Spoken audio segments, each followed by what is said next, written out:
주 예수 내가 알기 전.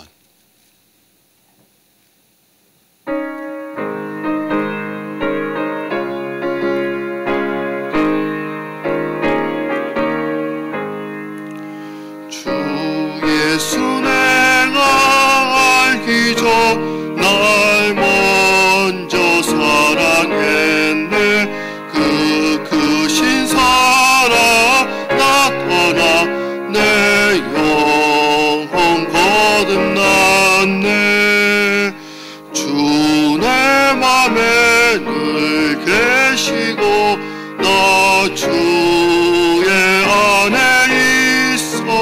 저 포도 비유 같으니 참 좋은 나의 친구. 내 친구 대신 예수니 날 구원하시려고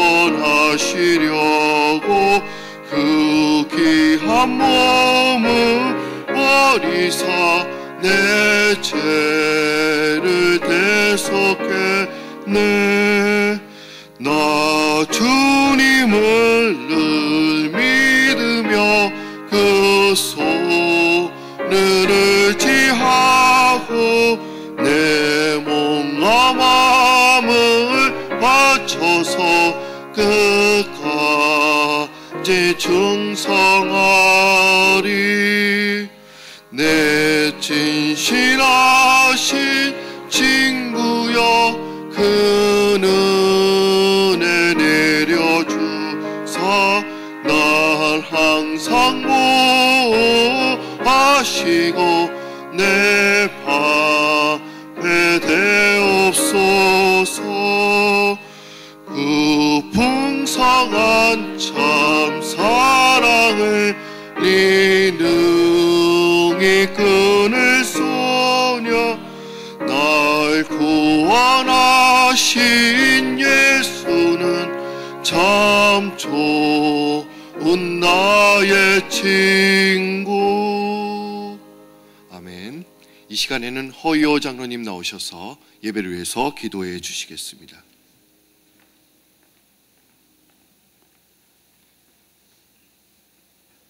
사랑의 주님, 주님의 귀한 권속들을 은혜의 보좌 앞으로 불러주심을 감사합나이다. 새벽을 깨우신 하나님 아버지, 이 시간 신령과 진정으로 예배드릴 수 있도록 도와주시옵소서. 아버지께서 일찍이 순복음 뉴욕지단 프라모스를 세우시고 맨하탄과 긴스와 뉴저지와 아틀란타에 세우시 역사하신 하나님 아버지, 감사와 영광과 존귀를 올려옵나이다. 특별히 이 재단을 세우실 때 예배의 재단으로, 선교의 재단으로, 교육의 재단으로, 사랑의 공동체로 지역사회 봉사할 수 있는 귀한 재단을 세우시고 하나님 은혜 가운데 역사하심을 감사를 드립니다. 저희들이 이 재단에 소속되어서 주님께 영광 돌리며 하루하루의 삶을 살아갈 때 은혜 내려주셔서 감사를 드립니다. 아버지, 이 시간 주님 앞에 바라옵고 나옵기는 담대한 믿음을 주시옵시고 지혜와 총명과 성령 충만함을 주셔서 날마다 승리하는 삶을 살 수 있도록 인도하여 주시옵소서. 사랑하는 하나님 아버지, 특별히 이 재단에 저희들의 영적 대신 타임 목사님을 통하여서 리스크 180의 꿈을 주시고 포포트 인도 역사로 세계 최초에서 행하여짐을 감사를 드립니다. 특별히 축구 선교를 통하고 또한 히스라이프를 통하고 에클레시아를 통하여서 역사하시는 하나님 아버지, 감사 영광과 존귀를 올려옵나이다. 아버지, 이 시간 저희들이 담임 목사님을 위하여 기도합니다. 어디에 있든지 주님 성령의 권능으로 붙들어 주시고 안바여 주셔서 가는 곳마다 하나님의 말씀이 선포될 때 하나님의 역사가 일어나도록 인도하여 주시옵소서. 특별히 또한 에클레시아 선교를 위하여 멕시코에 간 주님의 귀한 선교 임원들 아버지 지켜주시옵시고 그곳에서도 하나님의 영적 주자 아버지께가 되셔서 은혜를 내려주시옵시고 하나님의 역사를 이루어 돌아올 수 있도록 은혜를 베풀어 주시옵소서. 사랑하는 하나님 아버지, 이 시간 또한 기 있으신 우리 고성진 목사님 세워주심을 감사합나이다. 귀한 종을 통해서 하나님의 말씀이 선포될 때 30배, 60배, 100배의 결실을 맺을 수 있도록 은혜를 베풀어 주시옵소서. 사랑하는 하나님, 저희들이 마음이 주님 닮아가기를 원합니다. 마음이 뜨거워지기를 원하오니 아버지 함께해 주시옵시고, 주님의 영광을 바라볼 수 있는 어두운 눈으로 밝혀주시옵시고, 또한 어두운 귀도 뚫려주셔서 하나님의 음성을 듣고 통행할 수 있는 귀한 삶이 되도록 은총을 내려 주시옵소서.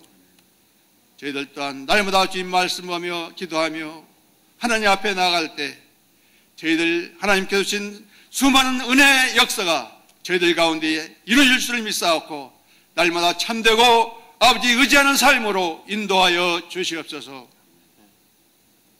아버지, 이 시간 또한 이 재단에 또한 함께 저희들의 영적인 담임 목사님과 역사하시는 아버지 귀한 종들이 있습니다. 이영서 목사님, 이승천 목사님, 또한 이경임 목사님, 귀한 종들을 세우셨음을 감사를 드립니다. 늘 함께해 주시옵시고, 은혜 가운데 성령의 권능을 칠변화되어 있어서 또한 이를 감당할 수 있도록 도와주시옵소서. 특별히 허연의 목사님, 또한 박우신 목사님, 귀한 종들 주야로 불출주야로 지금 이 재단을 위하여 뛰고 있습니다. 늘 함께해 주시옵시고 날마다 새 힘을 부어 주시옵소서. 사랑하는 하나님 아버지, 이 시간 머리 숙여 기도하는 귀한 주님의 권속들 다 만나 주시옵시고 성령 충만하도록 도와주시옵시며, 날마다 사랑과 희락과 화평과 오래 참음과 온유와 양성과 충성과 절제이란 성령의 열매를 날마다 맺을 수 있도록 인도하여 주시옵소서. 그냥 왔다 그냥 가는 세상 살지 않게 해주시옵시고, 하나님 앞에 만날 때 착하고 귀한 종들아 칭찬받고 멸려받는 우리 모두 될 수 있도록 인도하여 주시옵소서. 시종을 주님께 의탁하고 예수님의 이름으로 기도하옵나이다. 아멘.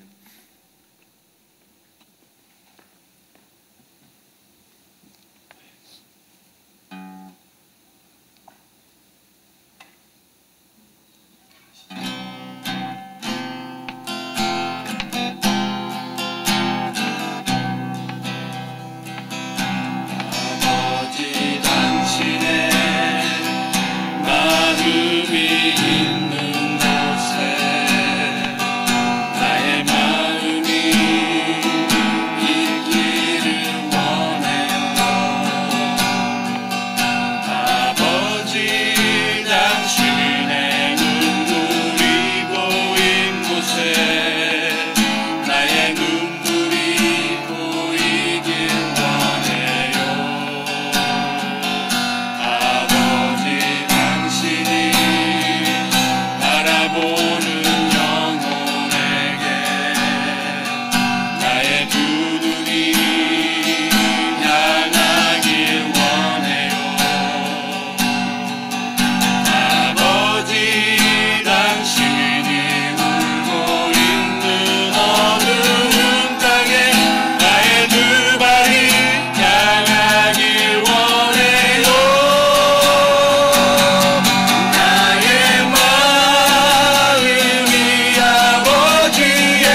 김호대의 귀한 찬양 감사드립니다. 오늘은 우리 강윤선 지사님께서 기타 반주와 함께 힘차게 찬양을 잘 불러주셨습니다. 오늘 통독할 본문 말씀은 로마서 8장 1절에서 39절 말씀이 되겠습니다. 로마서 8장 1절에서 39절까지의 말씀입니다.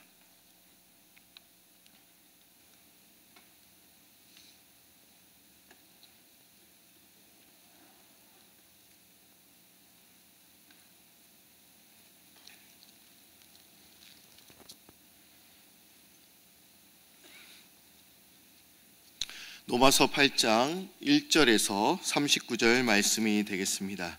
다 찾으신 줄 알고 한 절씩 교독하시겠습니다.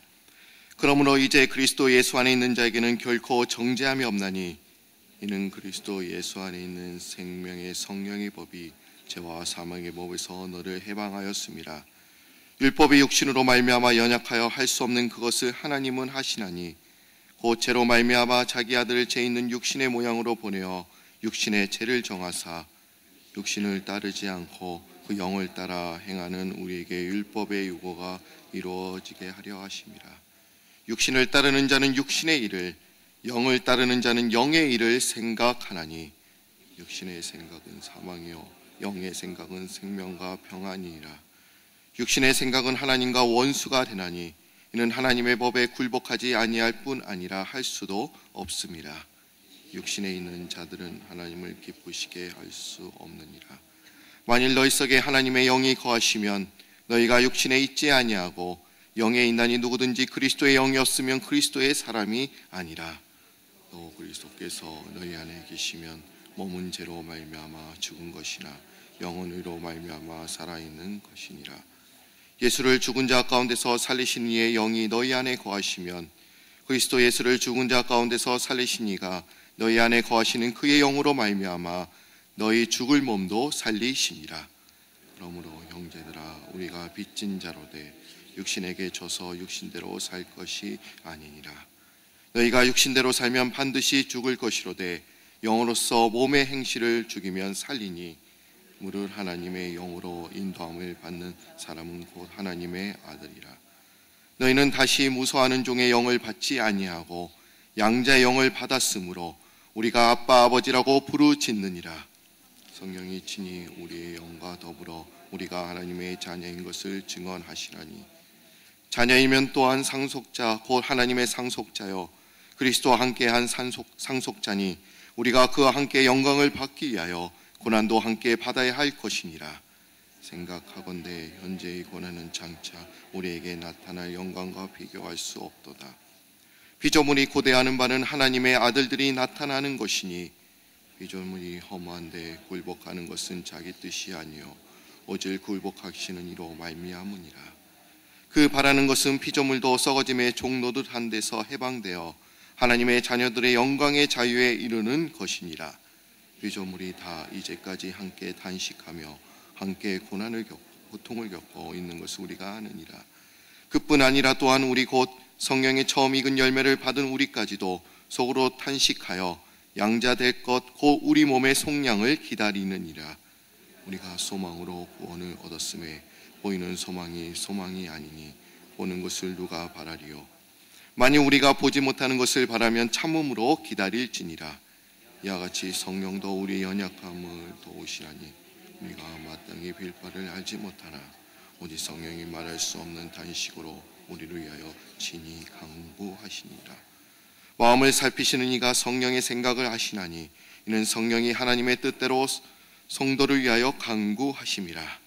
우리가 알거니와 하나님을 사랑하시는 자 곧 그의 뜻대로 부르심을 입은 자들에게는 모든 것이 합력하여 선을 이루느니라. 하나님이 미리 아신 자들을 또한 그 아들의 형상을 본받게 하기 위하여 미리 정하셨으니 이는 그로 많은 형제 중에서 맏아들이 되게 하려 하심이니라.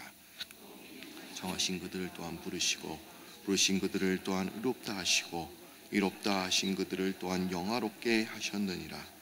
그런즉 이래 우리가 무슨 말 하리요? 만일 하나님이 우리를 위하시면 누가 우리를 대적하리요? 자기 아들을 아끼지 아니하시고 우리 모든 사람을 위하여 내주신 이가 어찌 그 아들과 함께 모든 것을 우리에게 주시지 아니하겠느냐. 누가 능히 하나님께서 택하신 자들을 고발하리요? 위롭게 하신 이는 하나님이시니 누가 정죄하리요? 죽으실 뿐 아니라 다시 살아나신 이는 그리스도 예수시니 그는 하나님 우편에 계신 자요 우리를 위하여 강구하시는 자시니라. 누가 우리를 그리스도의 사랑에서 끊으리요? 환난이나 공고나 박해나 기근이나 적신이나 위험이나 칼이야. 기록된 바 우리가 주를 위하여 죽임을 당하게 되며 도살 당한 양같이 여김을 받았담이라 한가 같으니라. 그러나 이 모든 일에 우리를 사랑하시는 이로 말미암아 우리가 넉넉히 이기느니라. 내가 확신하노니 사망이나 생명이나 전사들이나 권세자들이나 현재이나 장래일이나 능력이나 39절은 한 목소리 읽겠습니다. 높음이나 깊음이나 다른 어떤 피조물이라도 우리를 우리 주 예수 그리스도 예수 안에 있는 하나님의 사랑에서 끊을 수 없느니라. 아멘. 오늘은 많은 분들이 나와주셨습니다. 우리 옆에 있는 분들과 인사를 나누시고 이제 말씀을 듣도록 하겠습니다. 잘 오셨습니다. 반갑습니다. 오늘도 하나님께서 큰 은혜를 주실 줄 믿습니다. 우리 옆에서는 영어권 분들도 오늘 이 예배에 참석하셨습니다. 그래서 오늘은 장충환 목사님께서 이제 40일 사순절 기간에 이제 통역을 해주실 겁니다. 이제 영어권 언어가 통하지 않는 분들 옆으로 앉으셔서 또 통역을 받으시고 저희들과 같은 깊은 은혜의 말씀을 나누기를 바랍니다. 이제 오늘부터 저희들이 40일간 사순절이 시작이 됩니다. 사순절은 예수님의 죽으심과 부활하심을 기다리는 그런 절기입니다. 오늘이 애쉬 웬스데이 제2의 수요일이라고 우리는 이야기를 합니다. 아마 여러분들은 많이 맨하탄에 가보시면 이런 분들을 많이 보실 수 있을 것입니다. 이마에 십자가의 모양의 재를 이렇게 그리고 다니는 사람을 볼 수 있을 것입니다. 제수에는 참회자 머리에 재를 뿌리는 간습이 또한 있습니다. 그리고 몸의 재를 뒤집어 쓰고 회개하는 시간을 가지는 것입니다. 그럼 왜 우리는 40일 동안 사순절을 지켜야 할까요? 한 10일이면 좋겠고 20일이면 좋겠는데 그 기나긴 시간 40일을 왜 우리는 지켜야 하는 것입니까? 40이란 수는 예수님께서 40일 동안 광야에서 시험을 받으신 기간이기도 합니다. 또한 모세가 40일간 시내산에서 금식을 하고 또한 계명을 받기도 했습니다. 또한 이스라엘은 애굽에서 나와 광야에서 40일간 생활하기도 했습니다. 또한 예수님께서 부활해서 이제 하늘나라로 올라가시기 전까지 40일간 하나님의 일에 대해서 말씀하시긴 그 날이 40일 기간이었습니다. 성경에서는 여러 번 40일을 고난의 그런 상징의 기간으로 보았기 때문에 우리는 40일을 사순절로 지키고 있습니다. 그럼 우리가 사순절 기간에는 무엇을 하면 좋을까요? 여러분 40일 기간 동안 무엇을 하시겠습니까? 초대교회 교인들은 인간의 죄를 대속하기 위해 찢기신 살과 피를 기념하는 그런 성찬식을 준비하였습니다. 그리고 초대교인들은 성찬식을 이제 준비하면서 주님의 겪은 순환에 동참한다는 의미에서 또 무엇을 했냐? 금식을 하기도 했습니다. 아마 지금 사순절 기간에는 여러분들 나름대로 이제 금식을 하는 분들도 계실 것입니다. 근데 이때 우리가 40일 동안 금식하는 것은 아니었습니다. 아마 40일 동안에 한 끼도 먹지 않고 모든 사람이 금식했다고 한다면 아마도 죽은 사람도 많이 있었을 것입니다. 근데 이때는 저녁 전에 한 끼 식사만이 허용이 됐습니다. 그러니까 저녁을 먹기 전 그 식사만 허용됐다는 것입니다.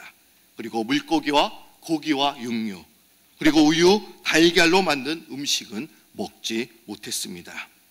그런데 이 가톨릭에서는 사순절이 되기 전 그 10일 전에 사육제라는 축제를 열었습니다. 사순절 기간에는 이제 고기를 못 먹으니까 사순절이 되기 전 10일 전에 그 사육제 큰 축제를 연 것입니다. 바베큐 파티를 연 겁니다. 여러분 이것이 무슨 의미를 말합니까? 내가 오늘 저녁엔 금식하니까 점심에 실컷 밥 먹자, 이것과 마찬가지입니다. 아마 여러분들 중에는 이렇게 생각하는 분이 있어요. 내가 아침에 금식하고 저녁에 금식하니까 점심이라도 많이 먹자. 이런 의미와 똑같은 것입니다. 또 사순절 기간에는 연극 그리고 무용이나 오락행위를 절대로 하지 않았다고 합니다. 화려한 옷을 입는 것도 금지가 되었고 좋은 음식을 먹는 것도 금지되었습니다. 오락행위를 하는 대신에 남을 도와주고 또 예배에 참석하고 기도하는 것에 열중했다는 것입니다. 제가 한국에 있을 때는 아마 여러분들도 아마 사순절 기간에는 많은 금식을 합니다. 근데 제가 한국에 있을 때는 청년들이 이것을 했습니다. 미디어 금식을 했습니다. 여러분, 한 끼 먹는 거, 한 끼 금식하는 것도 어렵습니다. 그런데요, 이 미디어 금식하는 것도 얼마나 힘든지 몰라요. 컴퓨터 하는 것도 자제합니다. 그리고 셀폰을 사용하는 것도 자제합니다. 웬만하면 전화를 걸지 않습니다. 여러분 아마 카톡 많이 하실 거예요. 막 문자를 많이 보내시죠. 근데 그것도 자제하면서 우리가 사순절 기간에 오직 주님의만을 우리가 묵상하며 주님의 말씀대로 살아가는 여러분들이 되시기를 바랍니다. 우리 새벽에는 성경 통독으로 우리가 말씀에 집중하고 또 저녁에는 데일리 브레드라는 그 책자를 통해서 40일간 여러분들의 영혼을 살찌우시는 그런 시간이 되기를 바랍니다. 오늘 시간은 로마서 8장을 우리가 통독했습니다. 아마 신약 성경 중에서 가장 중요한 한 권의 책을 뽑으라고 한다면 여러분은 어떤 책을 뽑으시겠습니까? 물론 모든 책이 다 중요하죠. 구약 성경, 신약 성경 66권 책이 모두 다 중요합니다. 그 나름대로 중요하고 다 특징이 있습니다.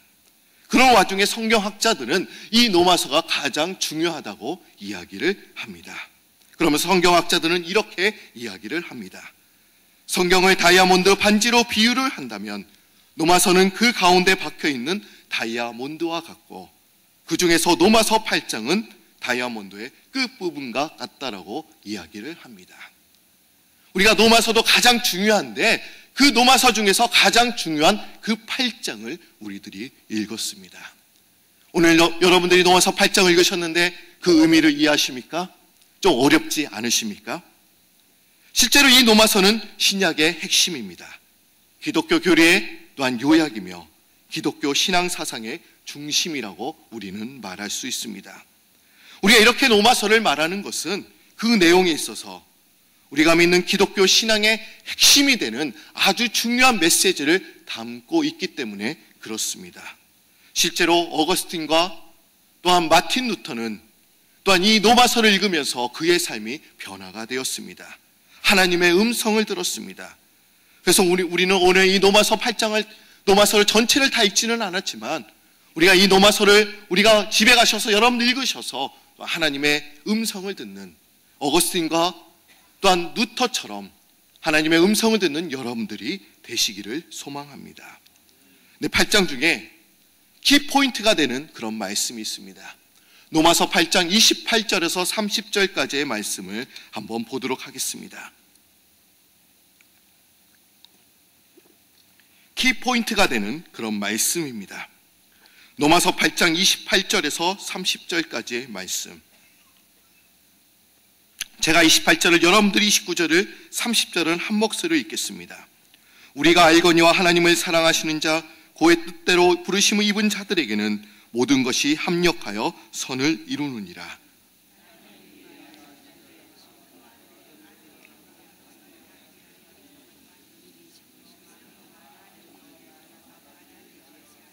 예, 30절은 다 같이 한 목소리 읽겠습니다. 또 미리 정하신 그들을 또한 부르시고 부르신 그들을 또한 의롭다 하시고 의롭다 하신 그들을 또한 영화롭게 하셨느니라. 아멘.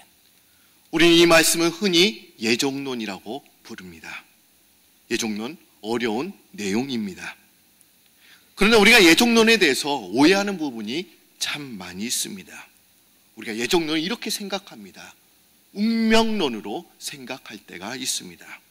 아마 여러분들 중남미를 가보셨을 거예요. 베네수엘라, 콜롬비아를 또한 동남아를 가보시면 가난한 사람이 많이 있는 것을 우리는 목격하게 됩니다. 그런데 더 이상한 것은 그 나라에는 세계적인 부자들도 또한 동시에 공존한다는 것입니다. 그들의 빈부격차가 얼마나 심한지 모릅니다. 하늘과 땅 차이입니다.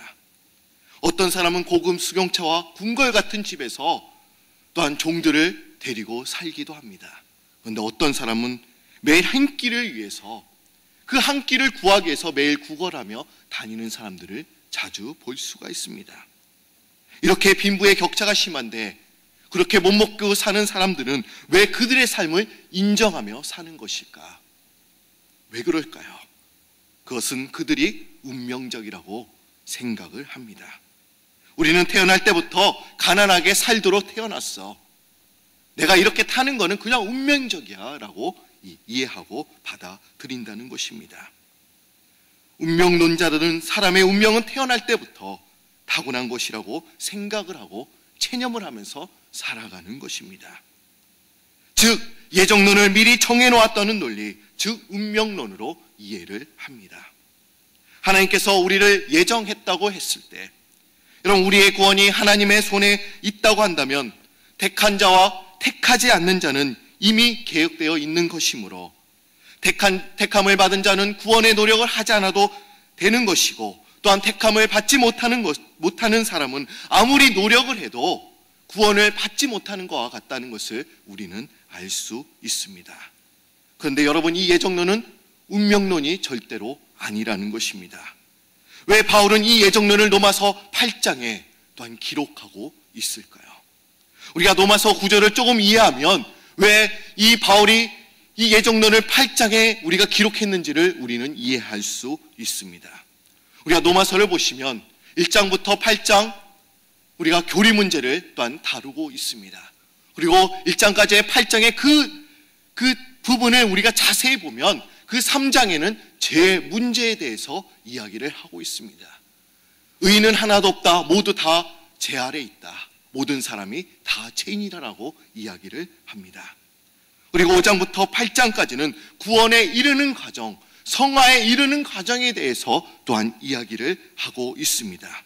그리고 구원에 이르는 과정에 대해서 이야기를 한 후에 이 바울은 이제 예정론에 대해서 이야기를 하고 있는 것입니다. 과연 이것이 무엇을 의미하는 것일까요? 우리 모두는 다 죄인이라는 것입니다. 그러나 우리는 예수 그리스도의 피로 말미암아 구원을 얻게 되었고, 이것이 모두 전적으로 하나님의 은혜로 되었다는 것을 우리에게 알려주고 있는 것입니다. 예정론은 내 인생을 돌이켜보면 구원에 대한 모든 일은 하나님의 은혜로 되어졌다라고 하는 것입니다. 예정론은 우리의 운명이 결정된 것이 아니고 다 이것이 하나님의 은혜로 되어졌다는 것을 의미하고 있습니다. 또한 우리는 예정론을 우리가 볼 때 우리는 이런 오해를 가지게 됩니다. 예정론은 우리가 착한 일을 할 필요가 없다. 우리들의 인생은 이미 다 결정되었기 때문에 선한 일을 해봤자 아무 소용이 없다라고 또한 이야기를 하는 사람들이 있습니다. 그러기에 선하게 살려고 하는 그런 노력도 포기하면서 살아가는 사람들이 분명 있는 것이죠. 그런데 이 부분에 대해서 종교개혁자 칼빈은 이렇게 이야기를 합니다. 바울은 우리가 선택된 목적에 대해 그것은 우리가 거룩하고 흠이 없는 생활을 하려고 하는 것에 있다라고 이야기를 합니다. 하나님께서 우리를 미리 선택하신 이유가 뭐냐? 우리를 거룩하게 만드시려고 하는 데 있다라고 하는 것입니다.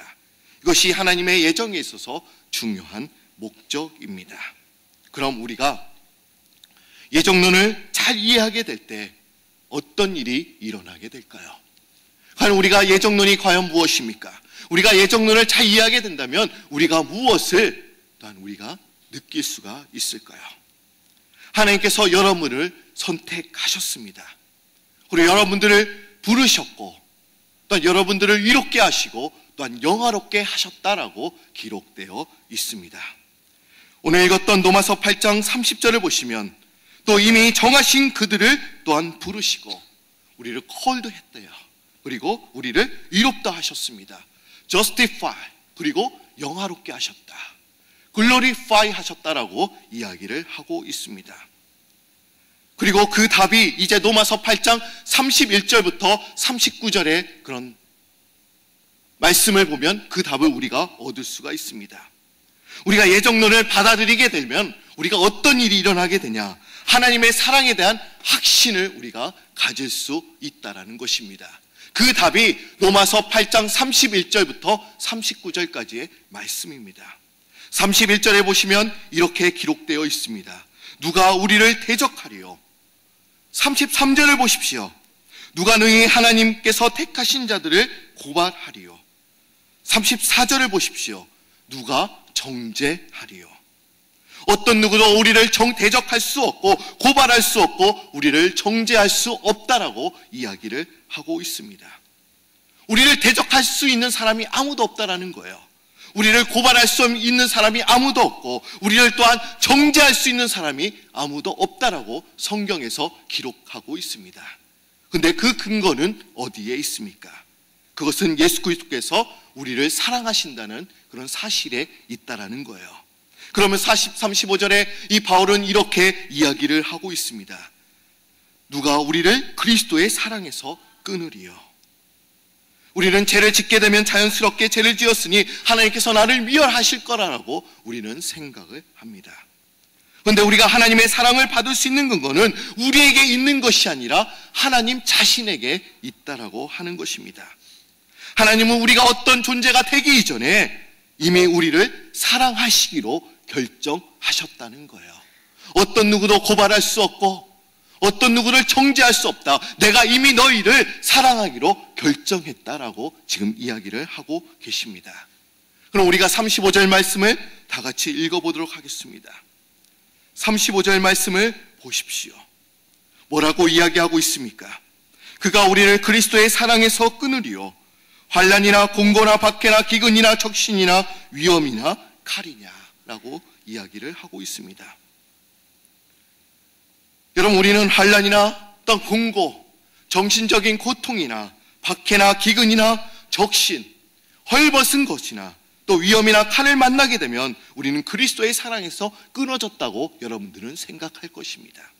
내가 지금 환난 가운데 있는데, 정신적인 고통을 받고 있는데, 내가 지금 박해를 받고 있는데, 지금 먹을 것이 없어서 지금 어려움을 당하고 있는데 내가 그리스도의 사랑에서 끊어졌다라고 여러분들은 다 생각할 것입니다. 이와 같은 최악의 조건 속에서 우리는 하나님이 나를 사랑하신다고 확신을 우리는 잃어버릴 수도 있습니다. 그런데 본문에서는 이렇게 이야기를 하고 있죠. 우리 37절 말씀, 이게 중요한 말씀입니다. 키포인트가 되는 말씀인데, 우리 30절 말씀 우리 다 같이 한 목소리로 읽어보도록 하겠습니다. 시작. 그러나 이 모든 일에 우리를 사랑하시는 이로 말미암아 우리가 넉넉히 이기느니라. 그러나 이 모든 일에 우리를 사랑하시는 이로 말미암아 우리가 넉넉히 이기게 된다. 우리의 힘으로 모든 일을 이긴다라고 말하고 있지 않습니다. 우리가 믿음이 좋아서 승리한다라고 말하고 있지 않습니다. 우리가 사랑하시는 그 예수님 때문에 우리가 이기게 된다는 것입니다. 내가 잡고 있는 것이 아닙니다. 하나님의 사랑이 나를 붙잡고 계신다는 것입니다. 여러분, 예정론이란 무엇을 말하는 것입니까? 하나님께서 우리를 미리 아셨다는 거예요. 그리고 우리가 어떤 존재이기 전에 우리를 먼저 사랑하셨다는 것입니다. 우리가 예정론을 할 때 그리스도께서 우리를 사랑하신다는 그 확신을 우리가 더욱더 가질 수 있다는 것입니다. 이 예정론은 운명론으로 끝나지 않는다는 것이에요. 여러분, 우리가 안다는 것이 무엇입니까? 안다는 것은 사랑한다는 것을 의미합니다. 우리가 아까 전에 불렀던 찬송가 90장의 찬양을 한번 보도록 하겠습니다. 90장의 찬양을 보시면 이런 가사가 되어 있죠. 주 예수 내가 알기 전 날 먼저 사랑했네. 내가 주님을 알기 전에 주님께서 날 먼저 사랑하셨다. 이것이 예정론의 참된 의미입니다. 내가 주님을 알기 전에 주님께서 우리를 먼저 아시고 또한 사랑하셨다는 거예요. 여러분, 오늘 이 시간 그 예정론의 의미를 우리가 깨닫기를 바랍니다. 예수님께서 우리가 먼저 주님을 알기 전에 주님께서 우리를 먼저 사랑하시고 먼저 십자가에 달려 돌아가셨다는 그런 의미입니다. 우리가 이것의 예정론의 참된 의미를 우리가 깨달아야 합니다. 오늘 여러분, 말씀이 많이 어려웠을 거라고 저는 생각이 듭니다. 짧은 시간이었지만 원래 로마서가 제일 어려워요. 로마서가 어렵기 때문에 여러분, 제가 또한 설교도 또한 그 본문에 맞춰서 그렇게 설교하게 되었습니다. 여러분들 이해해 주시고 오늘 예정론의 그 의미를 잘 깨달으시고, 하나님께서 나를 미리 아셨다. 미리 아셨다는 것은 미리 나를 사랑하셨다. 또 주님께서 사랑하시기로 결정하셨다. 그 의미를 깨닫고 주님의 사랑을 이제 사순절 기간에 여러분들이 깨닫는 그런 여러분들이 되시기를 바랍니다. 우리가 아침에는 성경 통독으로 여러분들 말씀을 깊이 이해하시고, 이제 저녁에는 데일리 브레드라는 그 소책차를 통해서 여러분들의 영혼을 살찌우시며, 또 하나님의 그 말씀을 묵상하며 그리스도를 생각하시며, 또한 40일간을 의미 있게 보내시는, 또한 40일을 통하여 주님께서 왜 우리를 사랑하셔서 왜 십자가에 달려 돌아가셨다는 그 참된 의미를 깨닫고, 또 주님의 모습을 또 찾는 그런 여러분들이 되시기를 소망합니다. 다 같이 기도드립니다. 주님께서는 우리를 정하시고 또 부르시고 또 우리를 의롭다 하시고 영화롭게 하신 줄 우리가 믿습니다. 우리가 먼저 주님을 선택한 것이 아니요, 주님께서 우리를 부르셨습니다. 또 우리를 미리 아시고 미리 사랑하시기로 결정하시고 또 우리를 주님의 자녀로 택하신 줄을 믿습니다. 우리 그 예정론의 의미를 우리가 깊이 깨닫고, 하나님이 40일간 사순절 기간에 진정으로 주님께서 왜 우리를 위해서 십자가에 달려 돌아가셨는지의 참된 의미를 깨닫고 온전히 달려가는 그런 저희들 되도록 역사하여 주옵소서. 이제 저희들이 말씀으로 새로워질 수 있도록 주님 인도하여 주시고, 오늘 사순절이 오늘 시작이 됩니다. 진정으로 우리가 결단하며 이제 하나님 말씀 앞에 우리가 살겠습니다. 우리가 하나님의 말씀을 붙들고 이제 실천하며 살겠습니다 라고 결단하며 40일을 의미 있게 보내는 우리 프라미스 성도님들이 다 되도록 역사하여 주옵소서. 우리가 이제 지난 한 달간 베네수엘라 콜롬비아에 많은 씨앗을 뿌렸습니다. 이제 자라나게 하시는 이는 하나님 한 분밖에 없다는 것을 우리가 더욱더 깨닫고, 우리가 더욱더 기도하며 그 나라를 위해서 온전히 기도하며 중보의 용사로 서는 저희들 되도록 역사하여 주옵소서. 우리 담임 목사님 이제 한국에서 집회를 하시고 이제 토요일날 돌아오실 때까지 주님께서 그 여행길에 인도하여 주시고, 아무런 어려움 없도록 주님 인도하여 주시고, 오늘 이 자리에 모인 우리 성도님들 주의 말씀을 더욱더 깊이 깨닫고 온전히 로마서의 그 말씀을 통하여 하나님 이 예정론이 또한 하나님께서 나를 사랑하시고 나를 미리 아시고 나를 영화롭게 하신다는 그 사실을 깨닫고 우리가 깊이 기도하며 나아가는 시간 되도록 역사하여 주옵소서. 저희들이 좀 더 하나님의 말씀을 묵상하기 위하여 금식하기를 원합니다. 또한 우리가 금식은 못하더라도 우리가 미디어 금식을 통해서 또 하나님과의 동행하는 시간이 더욱더 많아질 수 있도록 주여 도와 주옵소서. 감사드리며 예수님의 이름으로 기도드립니다. 아멘. 하늘에 계신 우리 아버지여, 이름이 거룩함을 받으시오며 나라의 마옵시며 뜻이 하늘에서 이룬 것 같이 땅에서 이루어지리이다. 오늘 우리에게 일용할 양식을 주옵시고 우리가 우리에게 죄진 자를 사하여 준 것 같이 우리 죄를 사하여 주옵시고 우리를 시험에 들게 하지 마옵시고 다만 악에서 구하옵소서.